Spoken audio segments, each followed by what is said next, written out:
This is Tiny10 1809, which is one of the earliest Tiny10 versions that's based on the 32-bit version of Windows 10 LTSC. These are the virtual machine specs.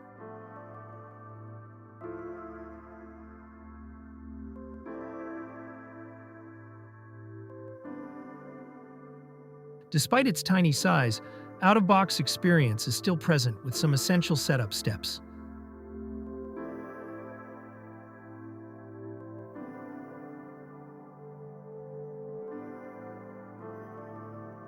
This is the About Windows window. VMware tools can be installed without issues.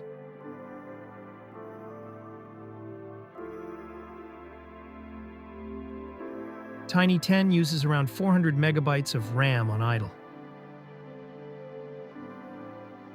and around 3 gigabytes of disk space. These are some Windows programs and tools that are still included in Tiny10.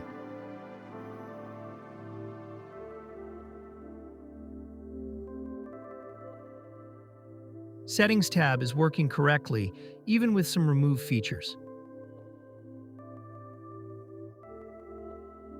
That's pretty much it for Tiny10.